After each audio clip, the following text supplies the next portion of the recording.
Hello, students. Good morning. Once again, I welcome you in the today's science class. But last time we studied about the vegetative propagation. In case of the vegetative propagation, we study vegetative propagation by roots, by stem, by leaf, and now last one is remaining. That is the vegetative propagation vegetative propagation by artificial method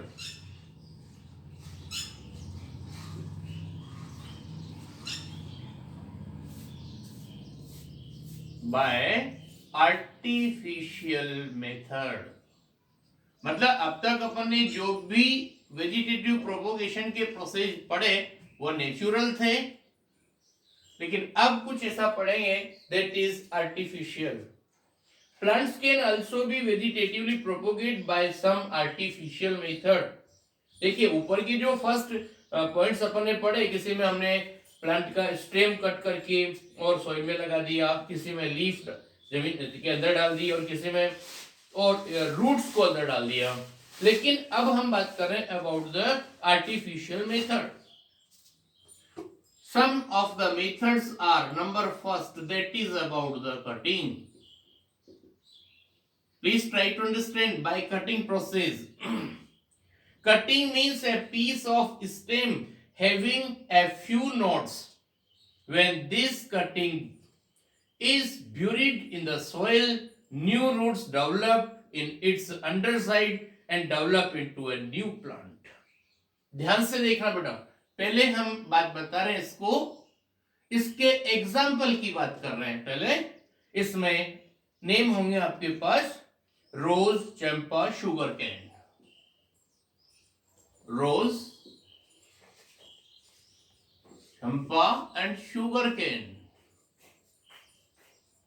इनके अंदर जो होता है cutting process काम आता है. Cutting process में क्या होता है, suppose you know that study about the stem of A plant. Stem के अंदर कुछ पर्टिकुलर इनविजिबल साइन होते हैं जहां से या तो ब्रांच प्रोड्यूस होती है या लीफ निकलती है, उनको बोला जाता है नोड्स ऑफ द स्टेम. तो हम क्या करेंगे, ऐसे स्टेम को लेंगे जो कि उसके अंदर कुछ नोड्स अवेलेबल हो. सपोज करिए ये आपके पास स्टेम है और ये किसी प्लांट से कट ऑफ करके हमने सॉइल के अंदर दबा दिया और इसके अंदर जो भी एयर, वाटर, सनलाइट सब कुछ हम अकॉर्डिंग टू रिक्वायरमेंट अप्लाई कर रहे हैं. तो उसके बाद क्या होगा कि जो लास्ट वाला जो नोड है ना, उससे यहाँ पर बहुत सारी रूट्स जो है अपीयर हो जाएगी, बाकी वाला पोर्शन धीरे धीरे आगे ग्रो हो जाएगा. इसका बेस्ट एग्जांपल आपने रोज देखा होगा, रोज का कैसे स्टेम कटिंग करके और हम इसको इसमें सेट करते हैं. इसमें एक और नेम आ रहा है बेटा, दैट इज द बोगेनविलिया. और इसमें होता है कटिंग, मतलब होता है ओनली बाय स्टेम कटिंग. इतनी बात समझ में आ गई. उसके बाद देखिए बेटा second number that is layering.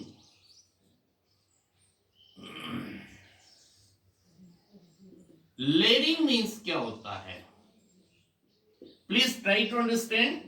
In this type of vegetative reproduction a branch of plant is bent and covered with moist soil. After some days the roots develop from the branch which grow into the new plant. This plant becomes separate from the parent plant, or this is common in the jasmine and bougainvillea. यहां पर देखना बेटा, इसके example में है आपके पास जेस्माइन और एक नेम आ रहा है बोगेनविलिया. That is bougainvillea. और यही एग्जाम्पल इसमें भी है. बोगेनविलिया।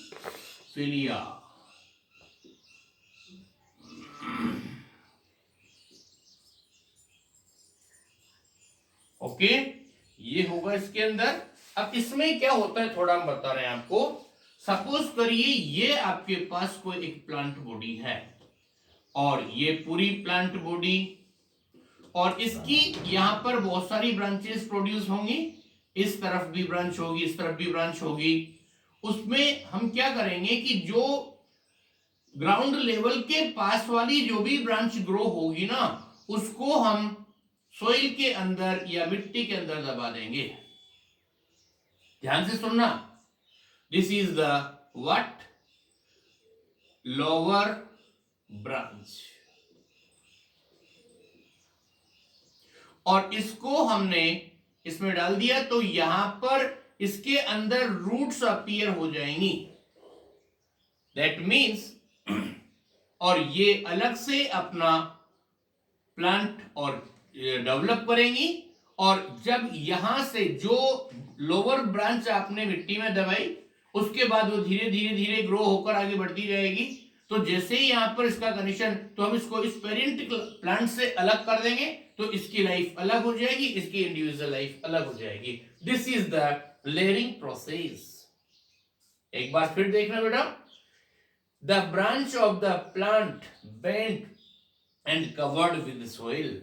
मतलब इस ट्री के या प्लांट की जो भी सबसे छोटी, सबसे नीचे वाली लोवेस्ट ब्रांच होगी, उसको सोइल के अंदर दबा दिया जाता है और उसके बाद उसको सारे न्यूट्रिएंट्स अवेलेबल होते हैं, धीरे धीरे वो ग्रो होकर के और आगे बढ़ना शुरू कर देती है। यहाँ पर इसके पर्टिकुलर रूट्स अलग से निकल जाती हैं, तो इस पेरेंट प्लांट से इसको सेपरेट कर देंगे तो इसकी लाइफ अलग होगी, इसकी लाइफ अलग होगी।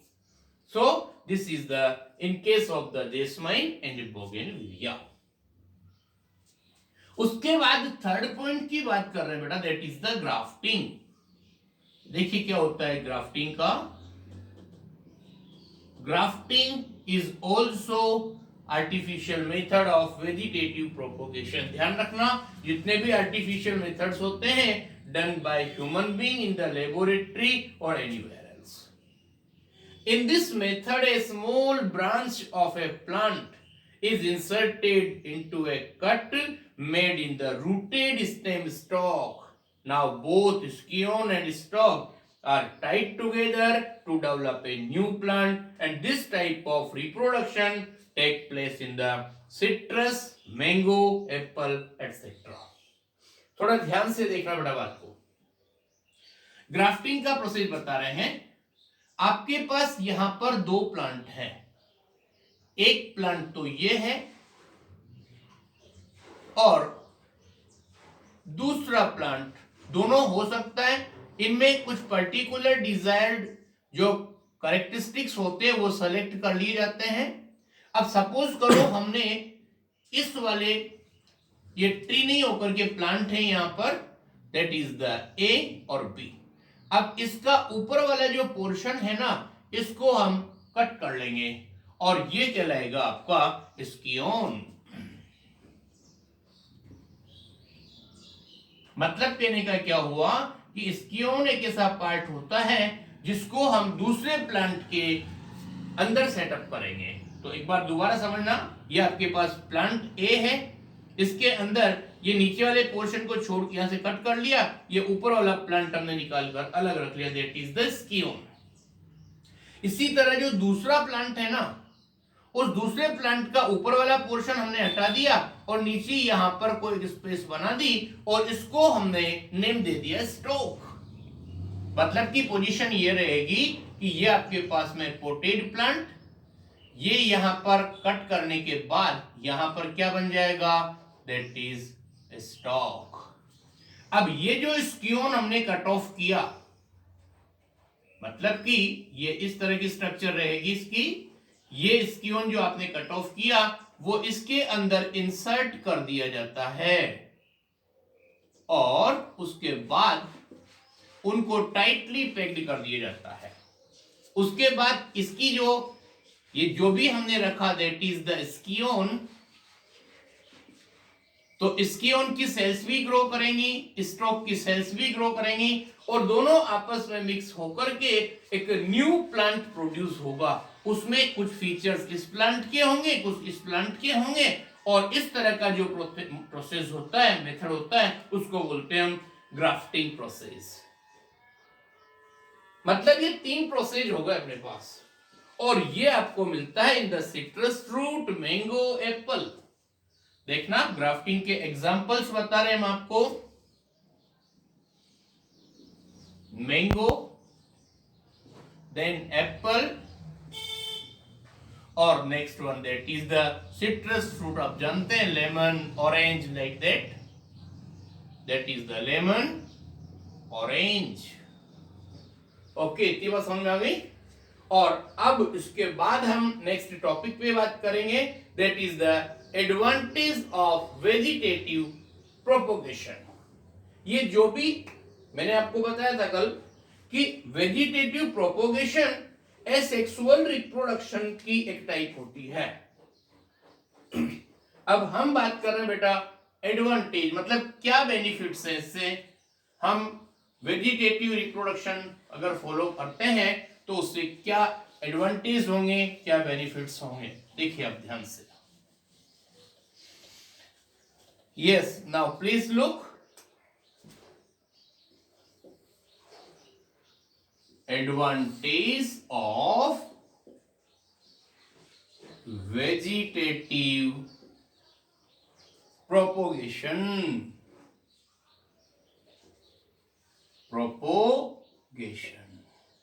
हाँ भाई देखना, एडवांटेज ऑफ वेजिटेटिव प्रोपोगेशन की बात कर रहे हैं बेटा। First number, that is plant which are not capable of producing seed can be reproduced by vegetatively। हाँ, आज से कुछ टाइम पहले स्टूडेंट कुछ जानना चाह रहे थे, how banana produce.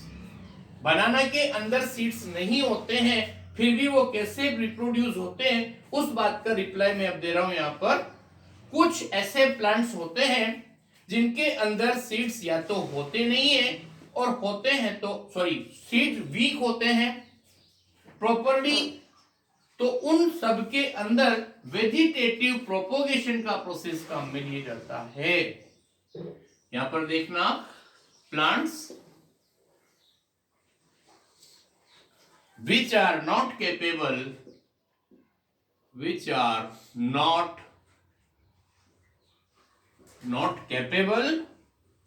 of producing seed,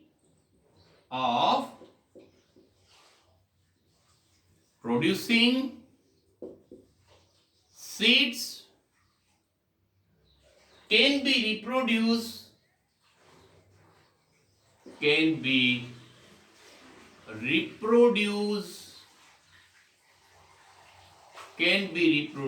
by vegetatively।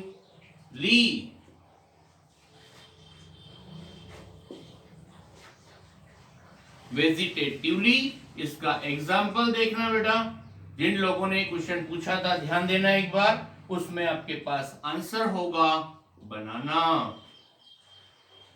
Next number होगा आपके पास ग्रेप्स। उनके अंदर कोई सीड्स नहीं दिखते हैं आपको, बनाना के अंदर भी और ग्रेप्स के अंदर भी, क्योंकि उनके अंदर वेजिटेटिव प्रोपोगेशन काम में लिया जाता है और सीड फॉर्मेशन होता है if sexual reproduction is followed. और उसके बाद एक और नेम आ रहा है, that is jasmine etcetera. Okay, this is the first advantage. Now 2-3 points more remaining. Okay, then we will complete them tomorrow. Thank you very much.